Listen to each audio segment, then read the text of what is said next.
golden rule of The Apprentice, which people just seem not to get. What advice do you give to the winners? If you have watched The Apprentice, you know Tim Campbell MBE.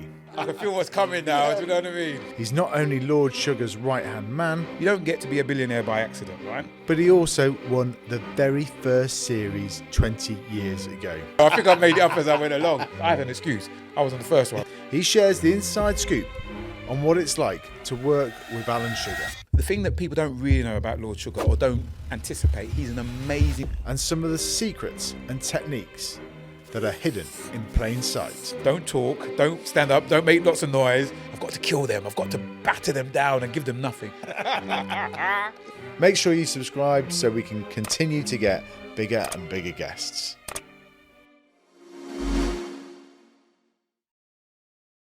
Right, Tim, welcome to Jimmy's Jobs of the Future. Thank you for having me. It's great to see you again. Yep. Part of my favourite thing with this show is researching for it and going over old clips. God, I can feel what's coming now, do you know what I mean? So, The Apprentice, You're Fired, didn't Yep. exist back in the day, so this Nope. is my turn to be Tom Allen. We've put together some of your best clips Oh, for jeez. it. I want to get your reactions too. Very adaptable, trustworthy, No oyster. determined.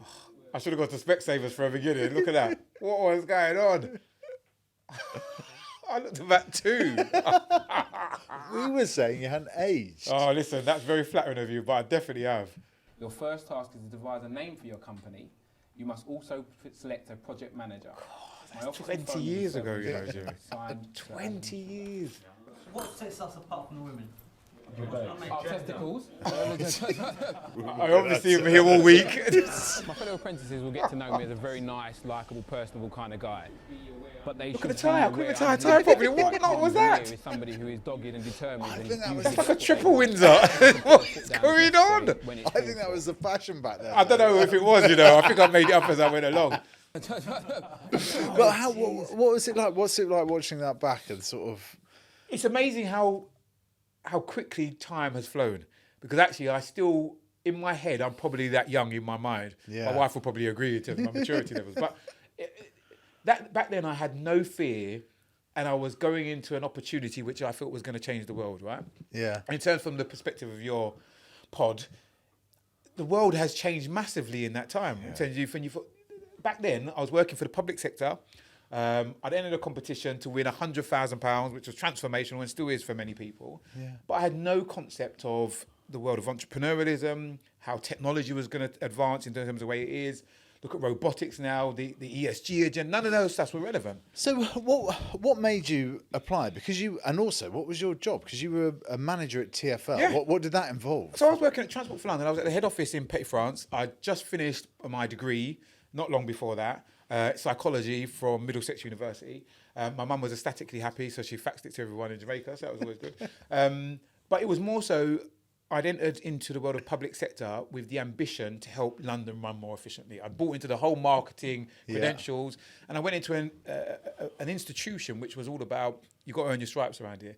You work hard, you climb the ladder, very hierarchical, different bathrooms for different levels of people, that kind of stuff, right? Mad world. And when you think about the world today, Gen X and millennials aren't standing for any of that stuff. They're going in, they're telling like, how can I take over the world tomorrow? Where's the opportunities for me? What are you doing for the community?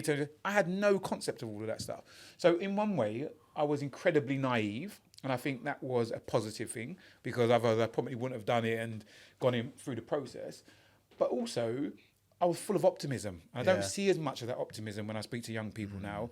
And geopolitically and all the stuff that's happening about, there's a bit of a cloud over the future for young people. But why is that, do you think? Because in a way, like, young people have never had access to more technology. And like the young 20-somethings that I meet now, I'm like, you're a lot more worldly than I was about it. And I'm really impressed with like a lot of them. Yep. Yet there is this sort of like, there's this sort of cloud holding them back. And I don't quite get it. I think we're partly responsible for it. I think we've sold them a bit of a dream. And they've come out the other side where it's work really hard, get a qualification, and you'll walk into a dream career. And the reality is that that's not the passport to success anymore. That's what my mum told me about go to university and get a degree, work for 25 years, get a gold watch, and then walk out the other side. Gold's very expensive now, and the jobs for life don't exist. So all of that, I think young people now are waking up to the reality that the illusion that they were sold is, and they're not prepared for the environment they're walking into. We've got an incredibly dynamic work environment at the moment, but we're still teaching kids trigonometry. Now, don't get me wrong, we need the basics, and I'm all for making sure that our GCSEs, our A-levels, and all the qualifications are relevant, but we've got a whole technical education sphere that's not being tapped into. We've got AI ruling most of our life and what we're doing. Where's the course in school for kids to learn about it early enough? So you would have seen the World Economic Forum just come out and said the displacement of jobs is unprecedented. Like there is literally a cliff that we are running towards. And we've still got education ministers talking about, well, we've got to make sure they've got the right qualification. Like, what are you talking about? We need to change the way that we do things dramatically. And not tomorrow, we need to do it today because we are literally running out of time. And I think that's partly why young people are so despondent. They're going onto the TikTok or the social media applications and they're seeing opportunities. They're seeing entrepreneurs create great businesses and do other things. And they're going to school with an education system that's not really supporting that because it's not enforcing learning about how to run your life from an economic perspective. It's not teaching you about lots of the tech that's out there. And I'm not criticising schools because I'm a chair of a governor of the old school that expelled me. That's a whole another story, right? I want to ask you about that. I thought you might want to talk about that. But sitting in the position I am now as chair, I'm really working with a senior leadership team who get it that we need to do more and there needs to be more collaboration with business. But I don't think that's the norm. We've still got schools are judged by how many kids get great qualifications to go on to further and higher education, when actually we should be measuring, are they ready to be economic actors that can actually generate some value in the community, break this productivity cycle that we're trying to get around, do stuff that's really, really valuable. So what advice would you give to a young 20-something now that kind of wants to make an impact on the world? God, I now have a 20-year-old living in my house. It's mad. That's how old I am. I literally have. So having adult children in your house is very interesting. But I think if I was to talk to my younger self or to talk to the conversations I have with my daughter who's 23, I say, one, keep your options really broad. I think we were pigeonholed into certain different things, right? It was like, go and do this qualification, take this particular route, and it will guarantee you a job. Because our parents have come from a generation where the more qualifications or letters after the name that you had, the more likely you were to be successful. Whereas the qualifications that the kids are getting now, they're competing globally now, not just nationally. So it's completely changed. And I think I tell my daughter to have more confidence and trust into her innate abilities. My mum wanted me to do everything that was aside from who I was. Don't talk, don't stand up, don't make lots of noise. When actually I get paid lots of money to stand up and talk and make lots of noise now, right? But it's almost like where technology has really been advantageous, I think, it's made the world smaller where you can see your tribe and who you need to connect to and how you can turn your innate abilities into potentially not just a career, but also business opportunities. So if you're great at making glasses and your parents are saying, well, study your books. Well, actually, I can make glasses and I can create a platform and I can sell them internationally. That's a possibility. Whereas when I was growing up, that wasn't. Yeah. Do you think that, I mean, I'm interested in how you think social media has changed the world and how it's changed the show as well. Because back then, I mean, I think Facebook, Twitter hadn't even been invented. It wasn't. You're really aging me now.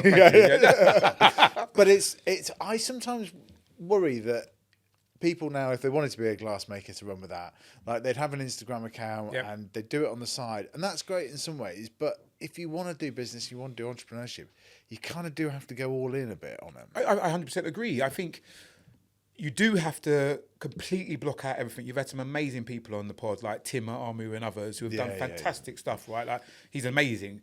But I think what you've got to also do is realise that there's a tipping point to that all-in moment. So you've got to test stuff out, and I'm a massive advocate of going to work for organisations, learn processes, learn systems, understand what skills and abilities you have, understand where your gaps are and what you need to fill, and how organisations do it on a bigger scale. You can steal some of that information and in positive ways, making sure you signed your contract, and then do it for yourself at some point, right? Yeah. So I think there is this false dichotomy which says, are you going to work for the man or are you going to be the man, right? I don't think that they have to be competing. I think they can be on a spectrum where you can start working for somebody else, see what worked for you, see what you're passionate, see where your skills actually lie, build and generate more skills from working in that environment, learn from other people, and then realize where's the gap, where's the opportunity, then go all in, rather than, I think, this false lie that's sold to people that anybody can do it, just wake up in the morning, give 100% and it will miraculously happen. Sometimes that's not the reality.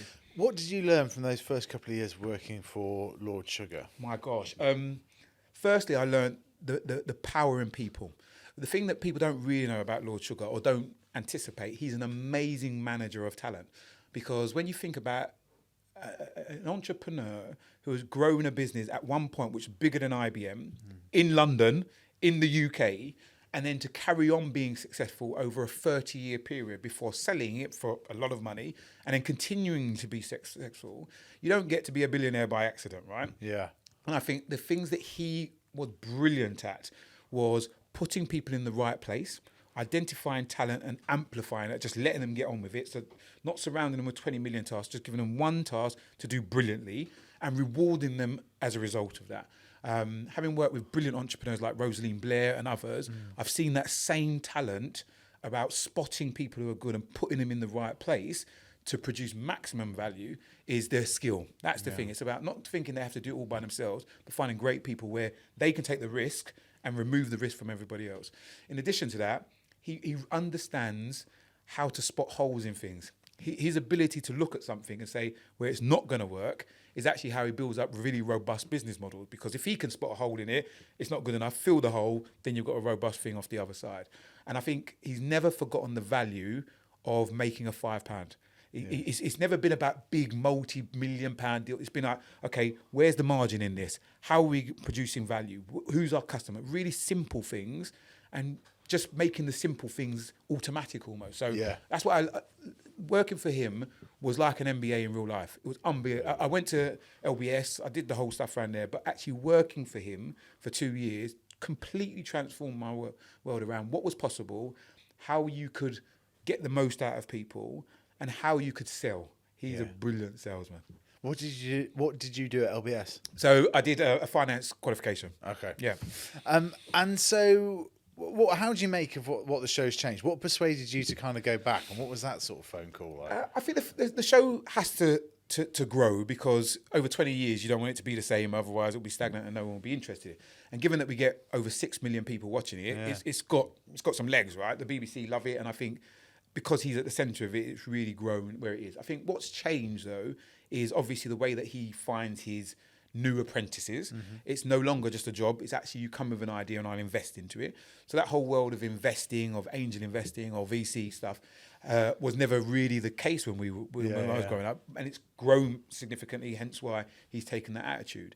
In addition to that, I think what has also changed is that we've had to really think about how we adapt technological changes into a television format. So dealing with artificial pop stars, for example, that in the middle of China and Japan, they're huge, but no one's really heard of them, a concept of it. How do we get those innovative concepts into a 1-hour television program? I think the production team have done that brilliantly. So the world has changed, the show has changed, but what has remained the same is what I think we need to do much more of in this country. We have a horrible tendency of looking across the pond and saying, they've got the American dream, they can start from nothing and grow and do so. But we can do the same here, and we have done over many, many times, right? He's invested in several entrepreneurs who have started from absolutely nothing, and no matter what people think of the show, the robustness of the process always gives out somebody who has a credible business, he invests in and gets his money back. It's not a bad example, right? So I think we should do more about highlighting what shows like The Apprentice do around advocating a road less travelled for many, and then making it an appealing option for those who think about or consider it as a potential future pathway. And what about, tell us a bit about your backstory and so on, because do you think you sort of embody the British dream in some ways? I definitely embody, yes, and I was trying to like put it in a funny way, and self-deprecating, but yes, Very British. Yeah, very British. You see what I mean, right? You're kind of, but yes, and I say that because my mum is a first-generation immigrant from the West Indies, answering the call from Britain to come and support this country, right? Because the way it was sold, particularly on the whole Windrush conversations, was, listen, you are part of the Great British Kingdom. Come over, help us to build, particularly after the wars, and do everything we can, particularly in the NHS, the transport, anywhere that was required. My mum heard that call, came over as a very young lady, and has built up a sensible career in the public sector, and now is retired, sits on the beach and collects rent. That's her job, right? So me as a second generation immigrant, following that pathway, I've done huge amounts in terms of adding value, in terms of everything I've got involved in. But also, I've adapted to the way of the environment here, taken advantage of the education system, given back by creating jobs, now part of a whole agenda working with whatever colour government it is around supporting the next generation through social mobility. So yeah, I think we should be much more proud about saying we have a very, very strong work ethic in the UK. We allow people to climb the social mobility ladder, no matter what you see it like. And you can see the Morecambe and Wise schedule, like, you can see all that sketch coming through. But I think we should be much more proud and honest about the fact that we can create stuff here, and there are barriers. Let's not hide away from that. But if you work hard, you do right, you connect with the right people, amazing things can happen. Why do you think we have got a bit kind of like, life is tough and just got a bit sort of... I think for many it is. When you think about the social disparity that we see within our communities here, it's amazing. So I've just driven from Essex into here. On the way here, I've passed major building developments, prisons, people sleeping on the streets, people driving Ferrari cars. That's the madness of this country, right? We've got such opposite ends of a spectrum all in one place. It's unbelievable. But I think lots of people, particularly because of social media, see the positive options that lots of people have, but then they look at their own reality and think, how do I get there? I think we also have to look and be honest. There's lots of institutional barriers that lots of people will face, whether it's social from where you grew up, it's gender-based, or it's ethnicity, whatever it might be. There's huge amounts of structural imbalance built into the system. And I think we shouldn't be afraid to call those out and challenge those, because ultimately we lose if we don't. And I think if we don't do much more around passing down the pearls of wisdom about how you navigate this society, then we've lost, because we don't get more benefit out of more people engaging with the system and doing more. Do you think, and you're talking about living with your daughter, but it's harder to be a young 20-something nowadays? It depends, is a very non-clear answer. I think socially, you have more opportunities as a young person today than I did when I was 20. Yeah. So given that I can create a .com business tomorrow, I can sell stuff on a TikTok shop, I can create an Etsy platform, I've got lots of these pieces of tech that will support me to grow. Yeah. I've got ChatGPT will make me a brilliant, knowledgeable about everything in the whole world, right? I think there's huge opportunities to be great.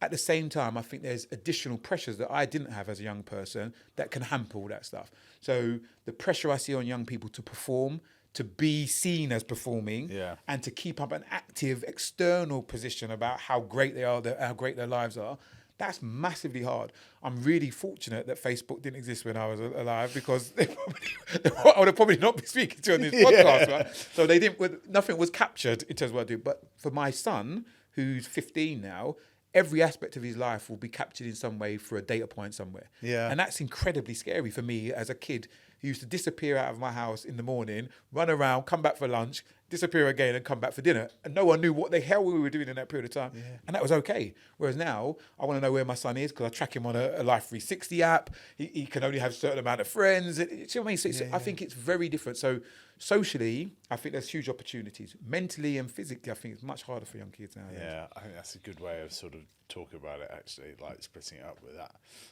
type of thing. Are you a fan of Jimmy's Jobs of the Future?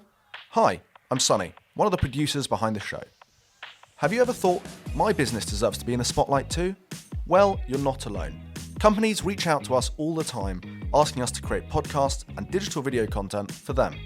But until now, we've only taken on a limited amount of projects. But here's the good news. In 2025, we're expanding. Our production company, Boxlight, is now ready to help more businesses like yours tell their stories with high-quality, white-label content. Curious to see what we can do or how much it might cost? Head over to boxlight.io. You'll find examples of our work and even a podcast calculator to explore your options. That's boxlight.io. We'd love to help you shine in 2025. Now, back to Jimmy. What and so how does, I mean, just one thing there that I was going to, and you mentioned Tim Armu, who is brilliant, but I also think because it's easier and the potential to have success in your early 20s can make you be 25 or 26 and see someone like Timo and think, oh God, I'm a complete failure. Whereas actually, like, it's not, you know, it's not true. Like, we've kind of, weirdly, adolescence is getting longer, but yet also we're kind of like, The expectations are higher.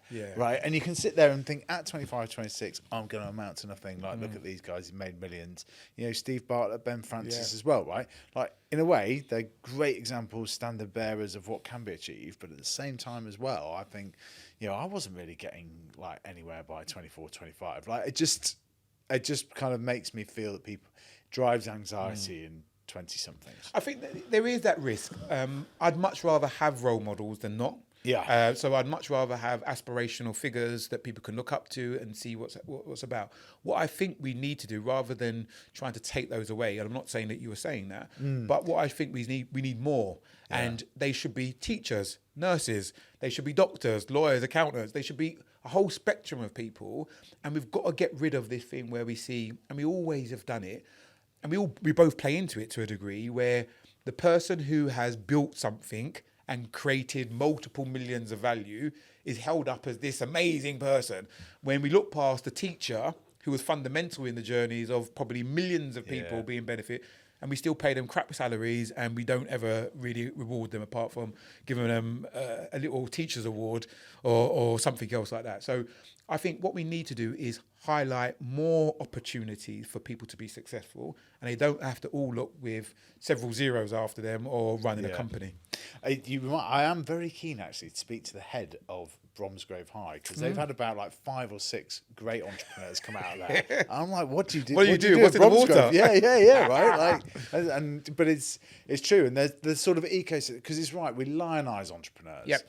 But actually, the ecosystem around them, and I always think the people that are second or third into a company, it's like an amazing story, because we understand for entrepreneurs there's a big upside or whatever. For second or third person in, it's not so much, and yet they're taking on just as much risk in some ways. 100%. Most businesses fail. Most businesses fail when they start. But what we should do better than what we should do as well as our colleagues across the pond is tolerate failure, and we don't get much time to do that here in the UK. I think if you're ever associated with something negative, you become this pariah, and I think that's a bad thing. That is one of the things we have to get much better at. But I think from a business perspective, what we need to do is have more programs like Young Enterprise and other things, which start earlier, get people to try stuff. Ollie Barrett used to do a great thing with the tenor, what you could do with all that stuff. Get people to work the muscle earlier, so you can get your failures out of the way, like Tim talks about and other people talk about earlier, when no one cares, because everyone will just want to focus on the one when you turn multiple millions.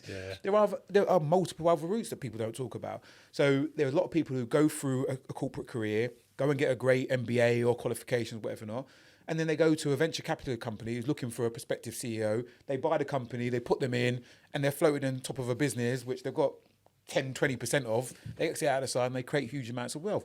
But no one tells you that's a career option when you're a young kid. It's like, if someone had told me that, I would have worked every moment of my life to be in that position, right? Because I'm not saying it's more fortunate or easier for those people, but no one ever told us that was even an option, that you could get to a position of knowledge and someone would float you into a business, because all it needs is someone to steer the ship for a period of time. 3-4 years later, increase in value, sell it, and you're off going and living in a nice tax-free haven somewhere. Don't do that. Don't do that. Pay taxes. Pay more taxes. And tell us what is the Tim Campbell kind of like operating system now? Like, how do you divide your time up? What are all the different things? Because obviously we see you on the telly all the time. So the telly's nice, but it's a small part of what I do. So I'm lucky enough to be an investor in several different opportunities. I've realised that I'm great at starting things, but I don't like seeing things through. So I'm an instigator. I'm the tap dancer. I'm the motivator of the mission, and I need to get out. And that's another thing. At school, we're told to be the jack of all trades, But actually, I think you need to find what you're good at very early and be honest about it and just do that stuff. So I'm an investor in a tech startup called Eternal. We work with the NHS, providing data and doing stuff using artificial intelligence. That's very exciting. We've also got a leisure group called NRG Gyms that I've invested to, a very amazing entrepreneur called Shafiq, who is trying to take on Pure Gym, and we're buying out some lovely sites in order to be able to do that. So that's always very exciting. And I also sit on the advisory panel to a couple of businesses, one of which is Alexander Mann Solutions. So we help them around their diversity and what they're doing around charitable endeavours. And I've been with them for about, 15 years now. So I split my time between leisure, artificial intelligence and recruitment, all things that I love, because all of those things will help amplify social mobility and give more people opportunities. So you have basically a portfolio kind of career then. How have you kind of find that? And aren't you doing something with Gina Miller as well? Yes, In terms of female investing as so well? my most recent thing is that I've partnered with Gina Miller on her platform called Money She. So it's an investment platform around helping people to diversify where their investments might be and create wealth, right? Yeah. So our big focus is that at the moment, women aren't investing enough into their future. So when you think about men investing, women live longer. So me and you, our days are numbered, mate. So we've got to hurry up, right? But women live longer. But by the time we get to retirement age, men have got £3 saved. Women have only got £1. So we need to do more about increasing the amount that women invest for the long term. If you're going to live longer, you want to make sure, particularly with our care system and everything else, that you've got some disposable income that you can utilise to make sure your care is there. Unfortunately, lots of women are very despondent about the investment market. They're not very confident about investing. We did some research recently, and only 40% of women actually feel comfortable enough to make investment decisions. That's amazingly, for me as a person in the financial wealth management business, that's a huge opportunity, right? Yeah. So for our perspective, we are attracting more women with more disposable income to invest for the long term about the things that they want to do.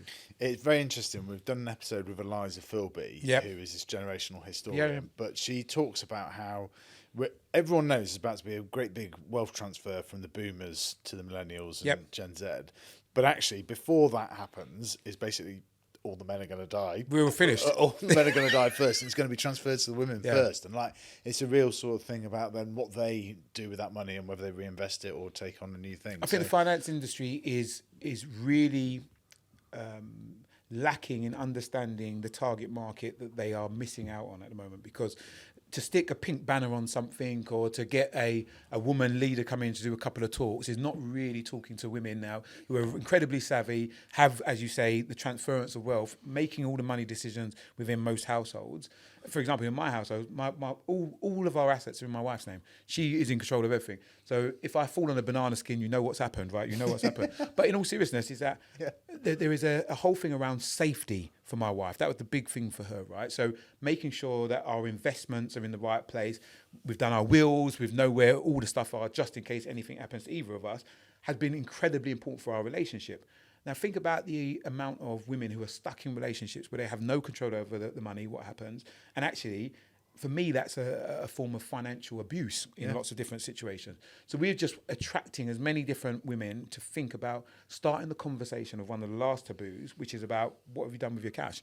Because my daughter, going full circle, I'm telling her when she gets in a serious relationship, and she's in one now, as well as checking out who they are, what their body count is. I've learned what that is now. Unbelievable. What is that? I don't know. So how many people have you had in a previous relationship?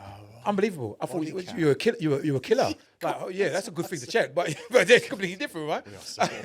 We are so old. It's ridiculous. But in terms of making sure that you're aware of what the financial position is of the person that you're getting involved in is as important as understanding what their health is, what their values are, and everything else. Yeah, really interesting. Sonny, do you want to just, I know you're walking around doing stuff, but do you just want to play some more clips? Jeez. And I thought I was the bee's knees because I'd created a name. Very, very Apprentice. They're very Apprentice, isn't it? Very Apprentice. Try and think of a word which is successful and aspirational. Upbeat and snappy. What about a word like dynamite then? No, yeah, that is on the right wavelength though. That impact of the word is bang on. Impact. Impact. Impact. Yeah. Impact. Oh, impact. Just a genius. Look how chuffed I was because I said one word. I know, it's just like, We had to do some serious digging to get this. See, I can't believe how easily pleased I was back there. Do you know? Impact. Oh, there you go. Give me an award. That's it. But are you still in touch with people from that series? Yeah. So off of that first series, myself and Syra were both the first project managers ever on the show. And we've kept in contact the longest. So I see her and her family quite often. Adele Locke, there was a young lady from Manchester on there. Got a huge amount of time for her. She's on there. But most of the boys, I don't see most of the boys now. James is obviously on telly. He's on telly and radio and does a bit about there. But most of those I don't see. It was interesting. In that show, I was immersed into the most multicultural pot that you'd ever imagine, right? I had people from INSEAD, people who've gone to Oxford, people who are working in the public sector, like myself, people who had lots of money, people who had no money, right? And I think one of the reasons why The Apprentice is so loved still, and it's had such longevity, is that it shows how the world should be, how it could be, where it doesn't matter about lots of the things that some people might see as distinguishing factors. It actually matters how you collaborate, how you integrate, and how you work in a synergistic way. Unfortunately, you go into the world of work and it's not very much like that, unfortunately. Everyone wants to kill everybody and get on. But it's very interesting as a concept. Lord Sugar was talking about diversity before it was cool. Yeah. So you had equal amounts of men and women. You had people from very different backgrounds. And the golden rule of The Apprentice, which people just seem not to get, even though they've watched it for many, many years. I have an excuse. I was on the first one. I got my excuse. Was that if you work hard together, we don't have to worry about getting fired. Yeah. So you could just stick together. And I think for anybody who's thinking about going to business or getting involved in any corporate endeavours, that should be something that they take forward. It's like just work in collaboration. You did have one quite ingenious idea about not working hard, though. Is to do nothing, because at the end of the day, if we come back with 500 quid, we haven't lost anything. Now, if they buy flowers and they lose, they don't sell anything because it's raining or whatever. I thought it was all right. I was banking on their failure. I was going to say that. Just really said this is why I'm not in strategy. This is why I'm not in strategy. I just do things off of intuition. Thankfully, I was beaten up by... When you surround yourself with other members, they can sometimes talk you out of bad ideas as well as support you on good ones. That was not a good idea. For people who are religious, you'll realise in the Bible, you don't hide your talents under a bushel. You go out and do stuff. I was trying to hide them and it didn't work. How much do you sort of like... What are your kind of favourite tasks that get set? Like, what are the ones that you... So the ones that I actually really, really enjoy, I love the marketing and creative ones, right? So when you have to come up with a new brand. Because I think starting out from scratch, very rarely do people involved in business or working for other corporates ever get that moment where they start with a blank sheet of paper. And for many, that can be really scary. Yeah. I actually love that. Listen, there's no boundaries, no restrictions, no stupid ideas. What could we create? So that energy, the catalytic nature of innovation, that really sparks my interest. I really love that. So anything where they've got to create brands. Unfortunately, sometimes the egos of people in the show mean that the brands that they come up with are disastrous. Many will remember there was a brown and green toothbrush or logo that went around. Unbelievable. The worst colours in the whole spectrum you could pick, and they actually picked them. But they were great tries. I think the other thing I really love is the shopping task. Although I didn't perform particularly well on this episode of Shopping Task, which I'm sure you've probably got a clip of as well, was... I like the idea of being able to negotiate things to the best possible price. Growing up in a Caribbean household, I was always following my mum around and she had no shame about asking for a discount. None whatsoever. And that's not a very British thing. It's like, well, that's the price. We just have to pay it. My mum was like, are you mad? She understood about margins before even knowing what margins were. She's like, there must be a deal to be done here. So I've picked up that attitude around asking for something and not being embarrassed by it. So I think that's a good thing. That's one of the tasks I like. What is the best way of negotiating, just on The Apprentice, but in life generally as well? So I think the best guides have always come from things that I've read. So Never Split the Difference is one of my favourite books, right? And I think if anybody who wants to go into business or work, if anybody who's out there wants to go into business or work who's never read anything on negotiation, just get that book. Yeah. Like, there's other ones like Getting to Yes, but this one, he makes it very real how you can understand the nuance of negotiation. And for me, the golden rule of it is very similar to the golden rule of religion, right? Treat others as you want to be treated. Because everyone thinks, sometimes you see it firsthand on The Apprentice, I've got to kill them, I've got to batter them down and give them nothing. And actually that's the completely wrong way, because you get people's back up and you'll never do business with them again. Where in the books that I've read, and that one particularly, it's always about understand what the other person wants and see if you can create a new paradigm where you both get something out of it. Because that's the best way. If they walk away thinking they've got something and you walk away knowing what you were willing to accept, that's got to be the happiest position for everybody. Do you think there's ever a way The Apprentice could be like Strictly and have a public vote as part of it? And how do you think that would change it? I think it's been debated, would you get the public involved in it? But I think that misses the essence of what the show actually is, right? So I think why people are so emotional about the show, because they get emotionally connected to characters or decisions that are made. Yeah. But they forget to put themselves in the ultimate position, which is their money. It's their money. They're making the decision about the hire, the business they invest into.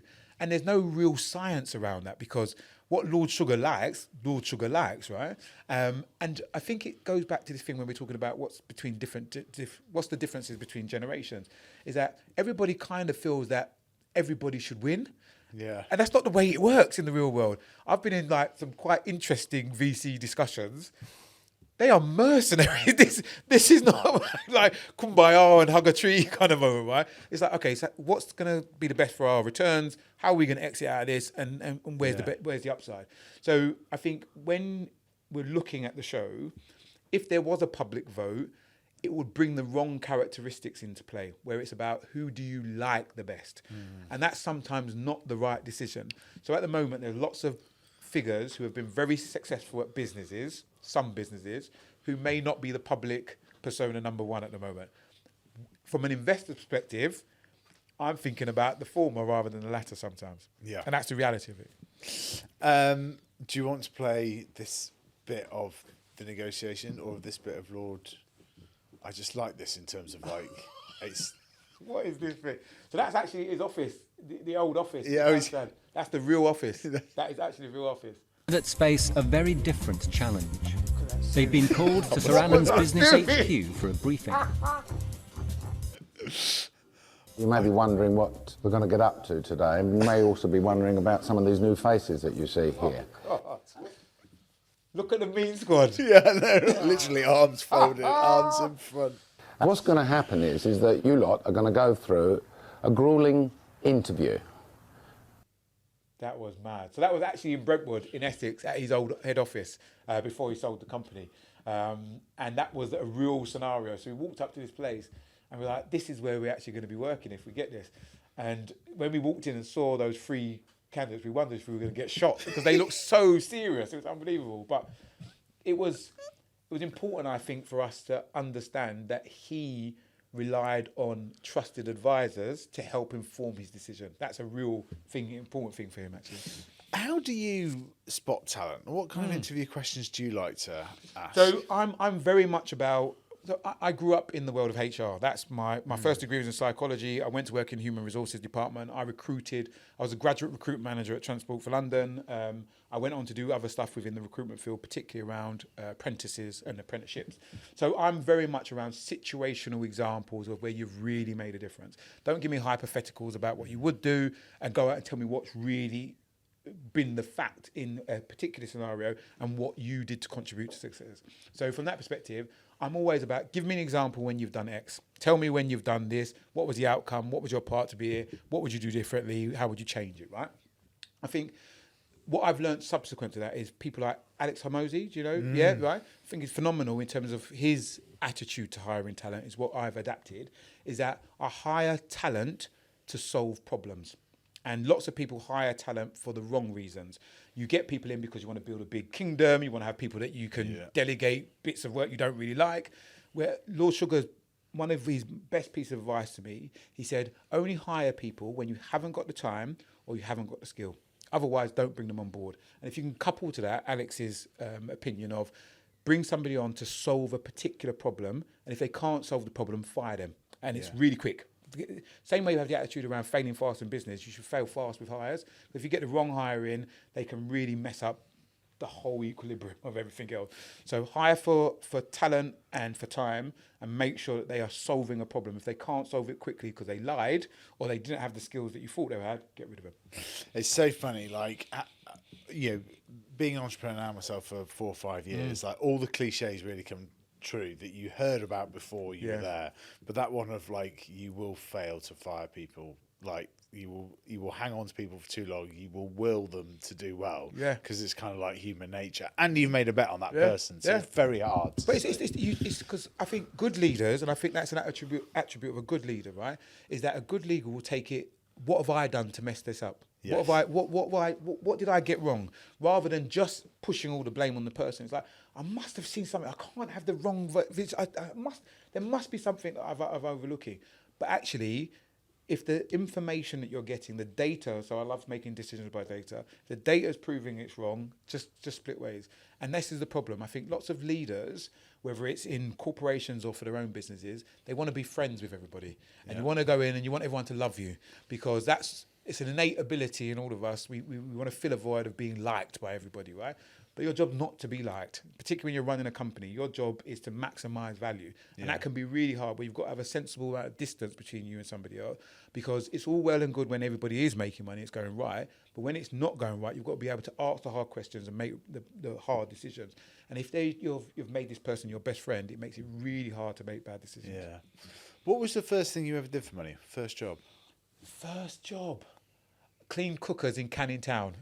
So I worked in a second-hand shop in Canning Town for a guy who used to do house clearances, and I had the enviable task of cleaning cookers. That was my job. Can you remember how much you were paid? £20 for a whole weekend. Child labour laws went in there.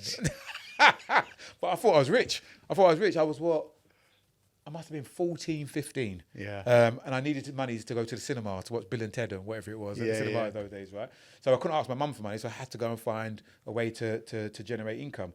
And the only people who would hire me without my national insurance number, which I couldn't wait to go and get some money, was this house clearance stuff. I still remember my national insurance number off by heart because I was so keen to earn proper money. And then I went to work for McDonald's. Do you know what I mean? And then I loved working at McDonald's. The process and system of that vehicle, unbelievable. And subsequently, I've gone to their university up in North London. Yeah. The way it is a machine. It's unbelievable. It's so efficient.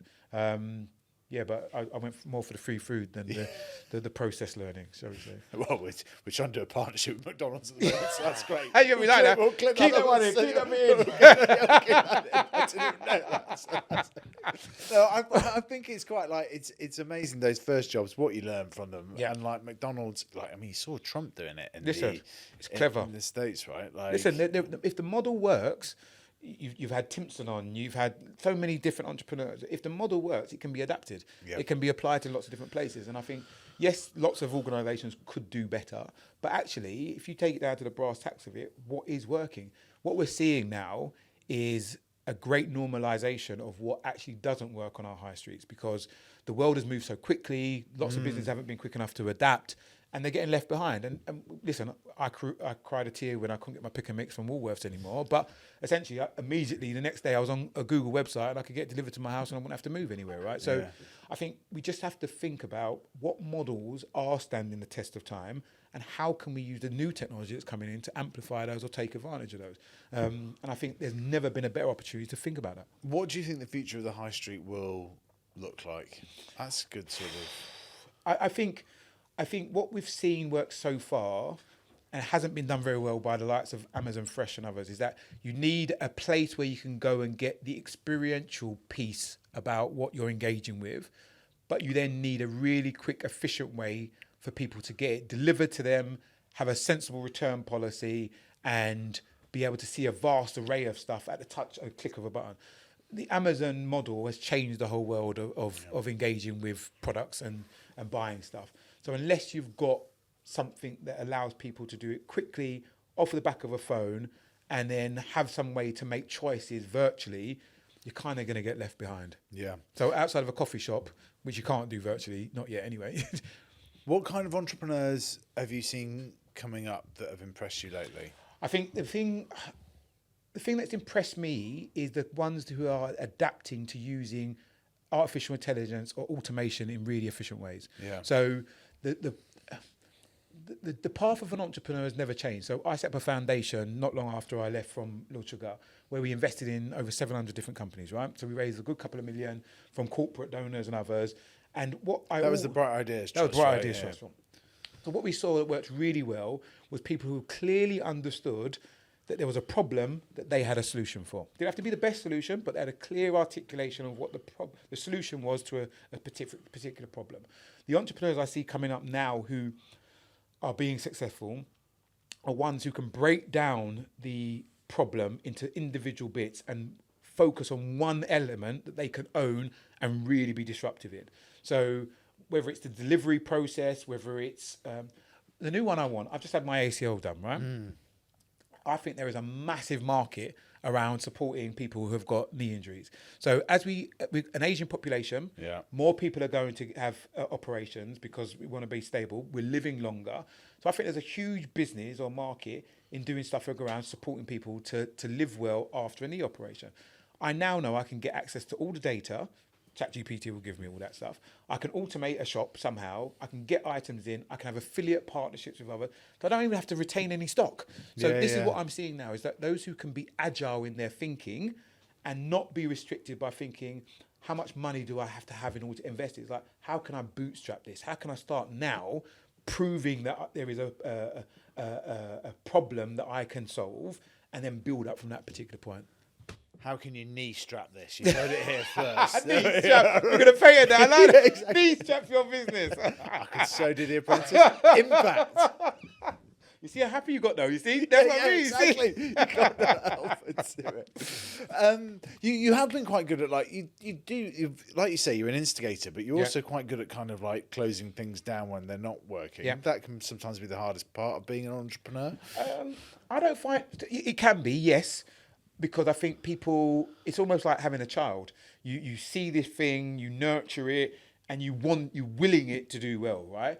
But I think you kind of have to be a bit of a gardener in these scenarios where you can feed and water the plants the best way. You can expose it to the right sunshine. You can do all the stuff, get the right compost, but it could still die. That's okay because you can start again. You can go again. The cycle of life, like a gardener, will continue on, where sometimes from an entrepreneur, you get so focused on this being the only thing that's going to give you a pathway to creating wealth, and that is a reflection of you, that you hold on sometimes too long or you do too much. I've seen people either strangle the business because they stay in too long when it needs other skills to come in and grow it, or they don't bring in the right people early enough to be the instigator and then challenge it in the right direction. Where we see that really, really play out is in universities. So I love the fact that you've got some great spin outs of some businesses that come out from there, but you've got lots of very technical, gifted people who don't know how to do all the aspects that are necessary around business. They have no clue about marketing. They can't sell anything to save their lives. And I think what we need to do is get more people talking about how you create startups of people rather than just startups of business ideas. So you can do the idea, but it's like, okay, the idea is only as good as the execution. So how are we going to build the best team to build forward? And I saw that at AMS. They used to get like teams of people together from across the whole business. And it was like, who is best to sell this proposition? Come into the room. And taking that, I see that's the one that works best with business. And you referenced this earlier, but were you excluded from school? I was. So I decided that I now realise I have some form of neurodiversity, right? And it's probably ADHD, because both of my children have got it. We have the most neurodiverse house in the world, right? It's lovely. It's never boring in my house. So it's always like 100 miles an hour or nothing. We're either sleeping or we're like fighting and running around doing different stuff. But I love it. It's the most engaging. At school, when I went to school, there was no time for individuals to have any form of neurodiversity. You were either classed as stupid, slow, disruptive or naughty. I probably fell into the last two of those because I could get work done really, really quickly, but I'd disrupt the whole of the class by telling jokes because I'd finished, because I was bored. I was just sitting there, just bored. So I decided school was a waste of time. The way I was going to make money is be the Black Steve Newman of East London and go out and play pool. So I'd come in, register, and then disappear off. It didn't last very long, shall we say, but I got excluded once I got found out. And luckily, a beautiful Irish guy called Mr. Foley, he advocated for me. He advocated, he stood up and he said, listen, I'll take him under my wing, literally, and I'll look after him because all the teachers had enough. They're just like, we can't bother with him. He's not interested. He's too rude. He's disruptive. He doesn't stick to task and whatever not. And none of them were saying, well, your tasks are boring. And he understood that. Mr. Foley understood that. So he gave me more engaging work, found out different ways to engage my energy. And then I left with all my qualifications and I bought him some Chinese stress balls to say thank you at the end of it. But you're now also chair of the governors of the same school. And some of the same teachers are still there.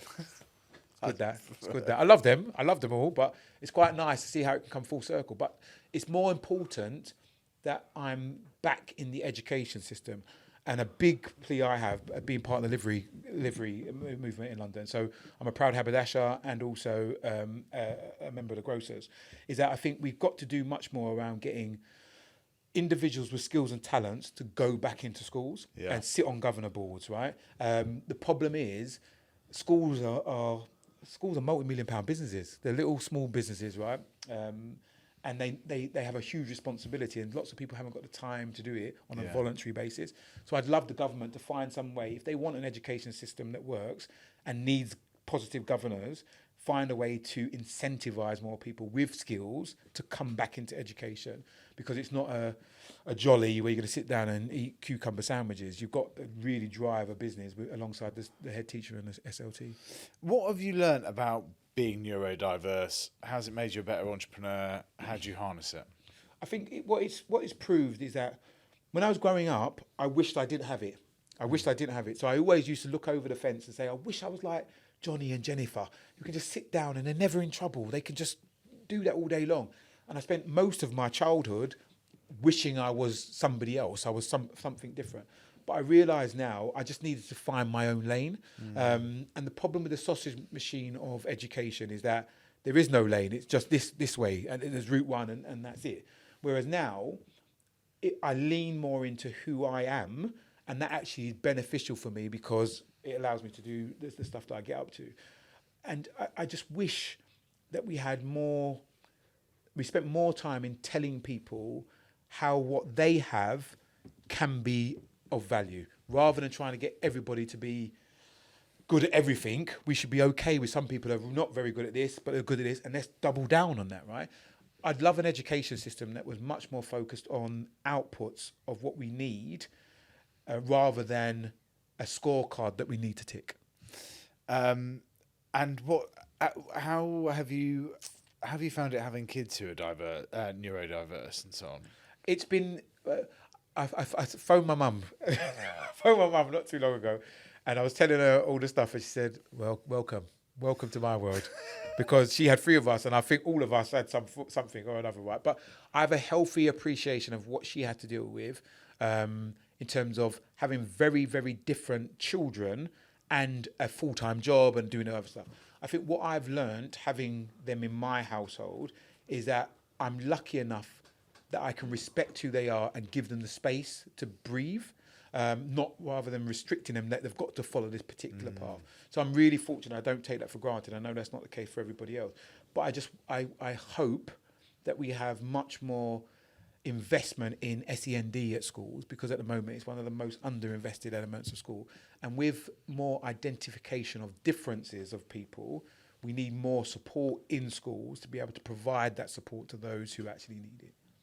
This show's called Jimmy's Jobs of the Future. Is there another real job that you would like to do? Like, we've talked quite a lot about government. You've obviously done a bit of advisory stuff with the mayor in the past. If I didn't have big dreams about what I still want to do, I'd love to be a teacher. Yeah, I think I've mentioned it several times, and that's not by accident. I think teachers are the most privileged people who are underpaid, because the ability to spark a light or be the inspiration for somebody, I think is the best gift in the world. I think it's as close to having children as you can without having children, right? So we're very lucky at St. Bond's. We've got an amazing set of teachers who work with very different kids from inner city areas, right? And we send kids off to great institutions and with amazing qualifications at the end of it. And I love the fact that you could be the catalyst for someone to go and be great.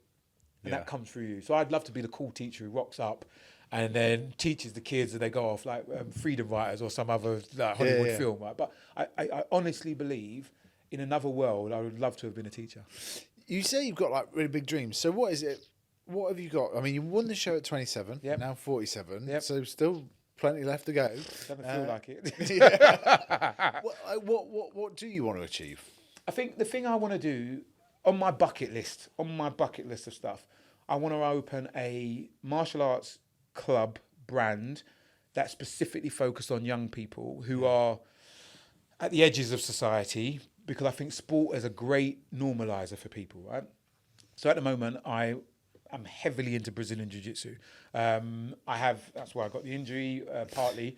But I love the fact that you can go into a discipline, learn a skill, and that potentially generate you income going forward, but also teach you about who you are, what your limitations are, how you manage your aggression, your anger, your personality at the same time.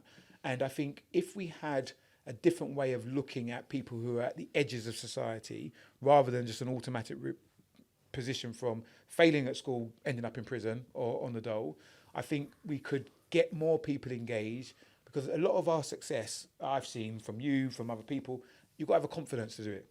You've got to have a confidence to do it. And if you haven't got that confidence, you've got to build that up somehow. So I'd love to be able to create a Brazilian Jiu-Jitsu franchise that supports young people and slightly older into getting what they need to. I'd love to do more work in Africa.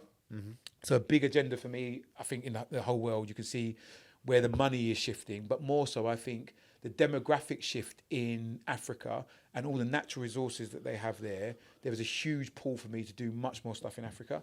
So we started out working for a prop trading company around getting graduates who were coming out of institutions to get into the world of prop trading. Massive initiative.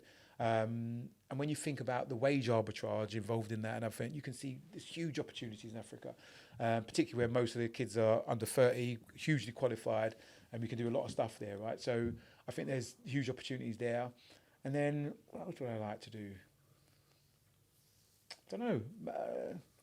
Maybe open a school. Yeah. Do you know what? My dreams, whether it's knee surgery or kneeing up a business or something, vary from day to day. But I just want to be open to work and collaborate with great people. What would you study at university if you were going today? So if Tim Campbell were in his early 20s in the 2025, what would you be studying? Either engineering or data science. Engineering or data science. I think this is what frustrates me so much about the education system, is that we know back in, I can't remember when it was, the Leach Review, the Labour government leached a paper, put out a paper with the Leach Review, which was all about the future skills that we need to function as a global business, a global economy. I think we desperately need a new one. Yeah. We need a refresh that says, okay, if we are planning out for the next 10, 20 years, what skills do we need in this country? And then immediately change policy to reflect that. Because at the moment, you've got 2030, the job markets is changing, but we're not doing anything different with education. The Campbell Review. The Muck Campbell Review. Do it together. Don't say that, because in Scotland, they'll boo you. Yeah. Right, we've got one final clip that we want to show you, and then I've got a question as well, but I just thought this would bring back some memories. I wasn't sure when the last time you might have watched it. Is it when I got hired? Yeah. Jeez. Do you get shown this a lot? Not too much. Yeah, no, but just let's... Not too much. I've made up my mind now. Love Sarah. She's such a good egg. Look, miraculously, the glasses of God. You know that? You know that? Yeah.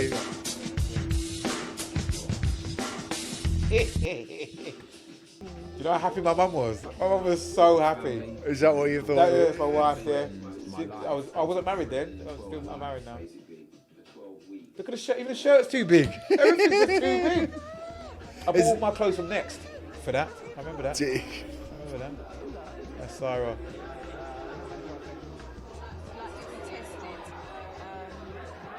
And that's one element of the whole show that I knew all he needed to do was get into the house and he would do well.